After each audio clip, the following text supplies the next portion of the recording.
ini kan yang perlu dipelajari di genetika itu sebenarnya ada dua ya, Dek. Ada genetika Mendelian, ada juga yang non-Mendelian. Pernah dengar nggak? Yang Mendelian pasti pernah dengar ya. Jadi yang kaitannya dengan Mendel itu ya genetika Mendelian ya. Yang ada persilangan monohibrid ya, yang menghasilkan rasio F2-nya, fenotipnya kan 3:1 dan juga ada di hibrid ya. Kalau dia 2 sifat, perbandingan F2 fenotipnya 9:3:1 gitu. Nah, kalau yang non Mendelian itu berarti ada penyimpangan dari yang Mendel jelaskan gitu. Nah, bentuk penyimpangannya itu apa? Istilahnya ada yang namanya istilahnya ada apa? Cryptomeri ya, langsung aja lah ya. Cryptomeri gitu kan. Nanti ada yang namanya gen komplementer ya. Mungkin adik-adik juga lebih familiar dengan istilah epistasis resesif gitu ya. Itu sama dengan cryptomeri ya. Epistasis resesif. Nah, ini perbandingannya kalau cryptomeri itu rasio F2-nya ya. Ini yang kita lihat F2 fenotipnya ya. Ini harus ditahu bedanya ya. Genotip dan fenotip. Nah, kalau cryptomeri itu ini kaitannya dengan 2 gen ya. Harusnya kan kalau 2 gen itu kan masuknya di hibrid ya. 93:31. Tapi di cryptomeri itu perbandingannya jadi 9:3:4. Jadi yang harusnya 3 dan 1 tuh gabung jadi 1, jadi 4 gitu. 3+1. Itu cryptomeri. Kenapa bisa seperti itu? Nanti kita jelaskan. Gen komplementer juga harusnya 9:3:1. Karena dia menyimpang, yang 3:3:1 itu menggabung jadi satu sifat. Jadi perbandingannya 9:7. Gitu ya. Nanti ada juga yang perbandingannya 12:3:1. Sebenarnya dia secara genotipnya itu masih sama ya. Yang A, strip, B, strip, A besar, A kecil, B besar, B kecil itu. Cuma nanti fenotipnya yang berubah. Nah, ini interaksi 2 gen yang berbeda. Ini bisa terjadi karena adanya interaksi. Jadi interaksi 2 gen, misalnya gen A dan gen B, itu akan menghasilkan fenotip yang berbeda-beda. Pada kasus cryptomeri, gen komplementer maupun yang epistasis dominan ini. Nah, kalau pada cryptomeri, ya, mungkin pernah belajar adik-adik, cryptomeri, ya. Nah, ini silahkan kalian isi semua ya ini ya. Terminologinya ini Mendelian sekali ya.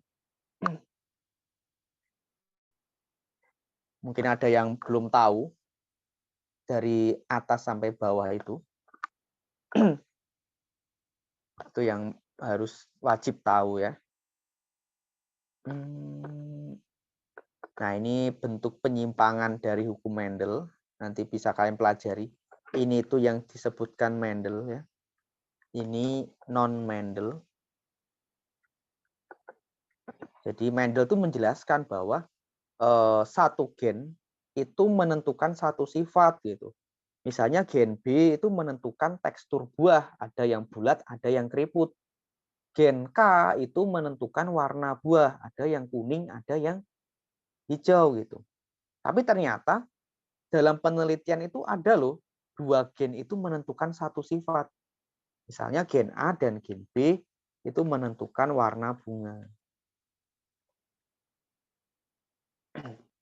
Jadi bukan satu gen. Nah, berarti kan itu non-Mendelian ya.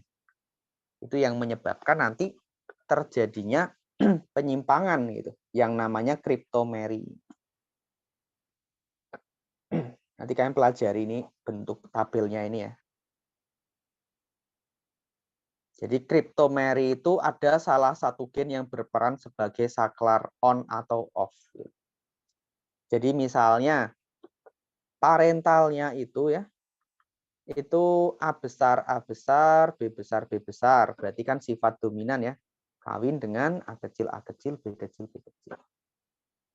Gametnya pasti udah tahu, langsung ke F1-nya menjadi, kalau disilangkan nanti jadi A besar, A kecil, B besar, B kecil.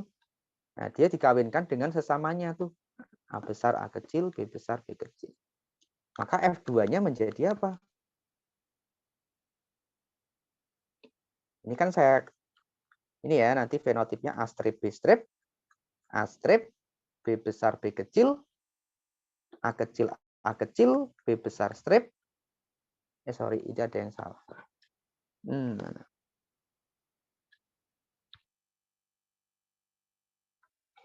Ini B kecil ya. Ini B kecil. Nah, dan ini A kecil, B kecil, B kecil. Nah, kalau kita belajar yang tentang bentuk dan warna buah, itu kan harusnya A strip, B strip. Strip itu bisa kita tulis besar, bisa kecil ya. Itu kan harusnya kan bulat keriput gitu kan. Terus berarti karena dia 2 gen ya. Tapi ternyata kalau di cryptomery itu ada salah satu gen yang berperan sebagai saklar. Misalnya yang berperan sebagai saklar itu untuk mengaktifkan warna bunga. Itu yang gen A gitu. Jadi kalau ada A besar itu jadi on, warna bunganya muncul. Tapi kalau hanya ada A kecil itu jadi off. Jadi tidak muncul bunga gitu ya. Warnanya tidak muncul, ini jadi putih. Gitu. Ini kalau ada A besar, ini dia jadi warna misalnya ungu gitu ya. Nah, kalau misalnya B besar, itu jadi nanti ketemu warna merah gitu. B itu merah. Berarti kalau misalnya A strip B strip, berarti kan nanti A besar ketemu B besar ya. Gitu. Jadi A itu on. On itu nanti dia menghasilkan warna merah berarti. Merah. Ini 9 ya. Nah, yang kedua, A strip B kecil B kecil. A besar strip B kecil B kecil ya. Berarti kan saklarnya masih on tuh. Jadi dia warna ungu. Jadi ungu. Ya. Yang ketiga, ini gimana ini kira-kira? A kecil off. Ya, jadi maupun ada B besar ya, nggak ada B besar, dia nggak akan aktif warna bunganya. Putih ya. Dan yang satu jelas ini putih ya. Gitu. Jadi perbandingannya yang harusnya 9331 ya. 9331 jadi 93 banding 4. Nah, mungkin ada yang tanya, Kak, gennya itu apakah harus yang A?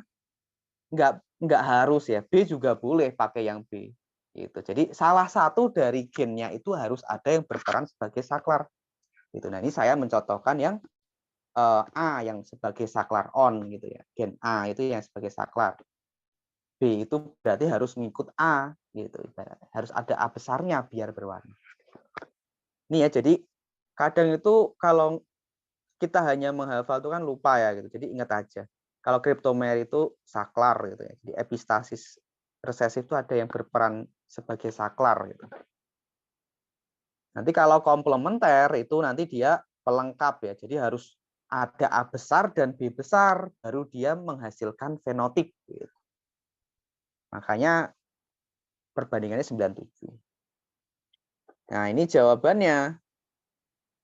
Ini jelas yang pernyataannya salah ya. Genotip baru hasil penyilangan secara cryptomery akan muncul ketika bertemu gen tertentu. Iya ya. Gen tertentu yang dimaksud itu yang gen saklar ya. Jadi harus ada saklarnya gitu. Yang berperan sebagai saklar. Jadi pernyataan salah, alasannya benar.